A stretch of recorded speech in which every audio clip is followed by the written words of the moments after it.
Welcome back to our channel. So Chandrayaan 3 Sunita Williams వెళ్ళడం, ఆ తర్వాత ఆ పిక్స్ చాలా వైరల్ అవ్వడం, తర్వాత అది సక్సెస్ఫుల్గా మళ్ళీ భూమిపైకి రావడం, ఇవన్నీ మనం చూసాం. కానీ చంద్రయాన్ 4 ప్రాజెక్ట్ కూడా లాంచ్ కాబోతుంది. మరి చంద్రయాన్ 4కి 3కి ఉండే తేడా ఏంటి అంటే, చంద్రయాన్ 3లో వ్యామగములు మాత్రమే వెళ్ళారు, కానీ చంద్రయాన్ 4కి వచ్చేసరికి అక్కడ ఉండే మట్టిని కలెక్ట్ చేసే ప్రయత్నం కూడా ఇస్రో చేస్తుంది. సో దానికి సంబంధించిన ప్రత్యేకమైన రాకెట్ని పంపించే ప్రయత్నాలు కూడా ముమ్మరంగా సాగిస్తున్నాయి. సో దానికి సంబంధించిన ఒక ఇన్నోవేషన్ కూడా మనకి ఇక్కడ కనిపిస్తుంది. అంటే చంద్రయాన్ 3కి చంద్రయాన్ 4కి ఉండే ప్రత్యేకత ఏంటి అనేది ఇవాళ మనం తెలుసుకుందాం. అండ్ దాంతోపాటు చంద్రయాన్ 3 అండ్ చంద్రయాన్ 4, సో చంద్రయాన్ 3 లాగానే చంద్రయాన్ 4 కూడా 100% సక్సెస్తో మళ్ళీ తిరిగి రావాలి. అండ్ దాంతోపాటు వ్యోమగాములో చేసే ప్రయత్నం అండ్ వాళ్ళు చేసే పరిశోధనలు సక్సెస్ కావాలి అంటే ఇస్రో దానిపైనే ఆలోచిస్తూ ప్రయోగాలు కూడా చేస్తుంది. సో ఒక్కసారి మనం రఘునందన్ గారితో మాట్లాడదాం, చంద్రయాన్ 4 ప్రాజెక్ట్ ఎట్లా ఉండబోతుంది అనేది.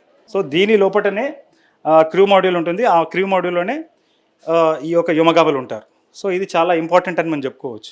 ఓకే, సో సునీతా విలియమ్స్ వెళ్ళినప్పుడు కొన్ని వీడియోస్ మనకి పంపించడం జరిగింది. సో అది ఇదేనా సార్ మాడ్యూల్? లేదండి, ఆమె వెళ్ళింది ఇంటర్నేషనల్ స్పేస్ స్టేషన్కి. ఆమె వెళ్ళింది ఏమిటి అంటే, ఎస్, మీరు అడిగిన క్వశ్చన్ చాలా కరెక్ట్. క్రూ మాడ్యూల్లో వెళ్ళింది. అది స్పేస్ ఎక్స్ సంబంధించిన కంపెనీకి సంబంధించిన క్రూ మాడ్యూల్ ఉంది. ఆ క్రూ మాడ్యూల్ ఎక్కడ ఉంటుంది అంటే ఈ దాని లోపల ఉంటుంది. ఎందుకంటే ఇది ఎందుకు పెడతారు అంటే, ఫర్ ఎగ్జాంపుల్ లాంచ్ అవుతున్నాం, సడన్గా ఏదైనా ప్రాబ్లం వచ్చింది. సో ఈ పైన ఉన్న ఈ మెథడాలజీ చూస్తున్నారు కదా, ఇది ఏం చేస్తుంది అంటే ఇవి ఫైర్ అయ్యి రాకెట్ నుంచి విడిపోయి దూరం వెళ్ళి పడుతుంది అనమాట.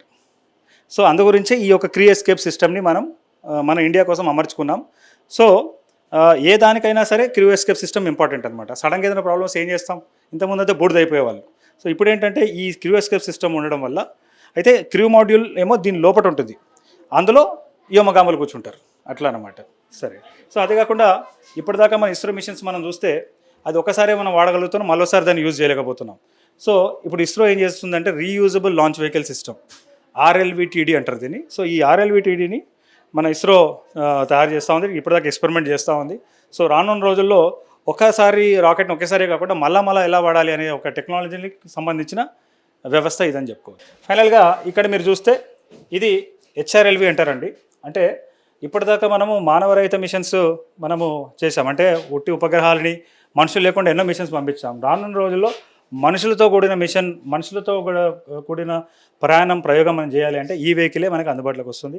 అయితే ఇది మనం బాహుబలి అని పిలిచే LVM-3కి సంబంధించిన భాగం ఇక్కడ దాకా ఉంటుంది అనమాట మోస్ట్లీ.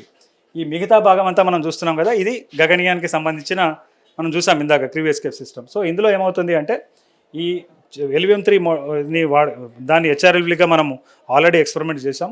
దాంట్లో ఈ యొక్క క్రూ ఎస్కేప్ సిస్టమ్ ఉంటుంది, దీంట్లో క్రూ మాడ్యూల్ ఉంటుంది, అందులో వ్యోమగాములు ఉంటారు. సో ఈ యొక్క వ్యవస్థ ద్వారానే రానున్న రోజుల్లో మానవ సహిత మిషన్స్ మనం భారతదేశం చేయబోతుంది, ఇతరుల మీద ఆధారపడకుండా. సో మొత్తానికి ఈ బస్సులో మనం చూస్తే ఇస్రోకి సంబంధించిన మొదటి రాకెట్ లాంచ్ వెహికల్స్, అదేవిధంగా అంతరిక్ష అక్కడ ఎక్కడైతే శ్రీహరికోటలో ఉండే ఆ స్టేషన్స్, అదేవిధంగా ఉపగ్రహాలు ఎలా పనిచేస్తాయి, భారత అంతరిక్ష స్టేషన్, చంద్రయాన్ 4, గగన్యాన్, ఇలా ఎన్నో విషయాలని డైరెక్ట్గా ప్రజల వద్దకే తీసుకెళ్లే ఒక వ్యవస్థనే ఈ స్పేస్ ఆన్ వీల్స్ బస్ అని చెప్పుకోవచ్చు. ఇంకా మనం చూస్తే ఈ బస్సులో ఈ మంగళయాన్ మార్స్ ఆర్బిటర్ మిషన్, అంటే గతంలో మన భారతదేశం అంగారగ్రహానికి 2013లో ఎలా ఆర్బిటర్ని పంపించింది, ఎలా అది ఒక కుజగ్రహం దగ్గరికి వెళ్ళి ఎలా అక్కడ స్టడీ చేసింది అనేది ఈ యొక్క ఎగ్జిబిట్ మనకి ఎక్స్ప్లెయిన్ చేస్తుంది.